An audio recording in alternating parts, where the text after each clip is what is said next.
என் பேர் ஜான்சன். இந்த பகுதியில் ஒரு அன்பகம் மனநல காப்பகம் இருக்கு. ஒரு 25 வருஷமா செயல்பட்டுக்கிட்டு இருக்கு. தொடர்ந்து அவங்க நிறைய சேவைகளை செஞ்சுட்டு வராங்க. மக்கள் பாதிக்கப்பட்டவங்களுக்கு உதவிட்டு இருக்காங்க.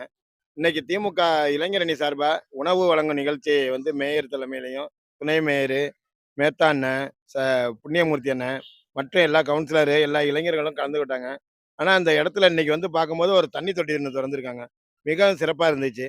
இளைஞரணி சார்பா சதீஷ் அவர்கள் அந்த தண்ணி தொட்டிய வந்து ஏற்பாடு பண்ணி, இதுக்கு முன்னாடி தண்ணி தொட்டி இல்லைன்னா, இது இளைஞர்கள் வந்து பயன்படுத்துறதுக்காக தனியா இண்டிவிஜுவலா தண்ணி தொட்டி திறந்திருக்காரு. சதீஷ் அண்ணன் அதுல வந்து முயற்சி எடுத்து இது பண்ணியிருக்காரு. சதீஷ்னு இளைஞர் இளைஞர் வந்து அதுல முயற்சி எடுத்து தண்ணி தொட்டிய வந்து திறந்து வச்சிருக்காரு. அதனோடது மிகவும் எல்லாத்துக்குமே பயனுள்ளதா இருக்கும். இந்த பகுதியில உள்ளவங்களுக்கும் சமயத்துல தண்ணி இல்லைன்னா கூட குடிச்சுக்கிற மாரி ஒரு வாய்ப்பை ஏற்படுத்தி குடுத்துருக்காரு. மக்கள் பயன்பெறுவாங்க. இங்க வந்து என்ன முக்கியமான பிரச்சனை தண்ணி பிரச்சனை. அதுல வந்து அவர் வந்து ரொம்ப கவனம் செலுத்தி செஞ்சிருக்காரு. எங்களுக்கு எல்லாருக்குமே சந்தோஷம். எல்லாருக்குமே எங்களுக்கு ரொம்ப பயன்பட வேண்டியது.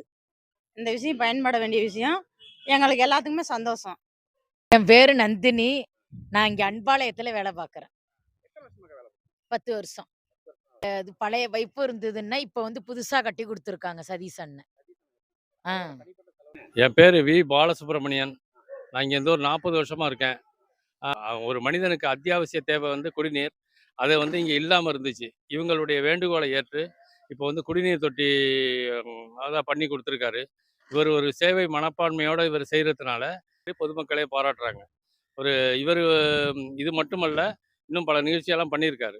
அதனால இவருடைய இதுக்கு நான் வாழ்த்து தெரிவிக்கிறேன்.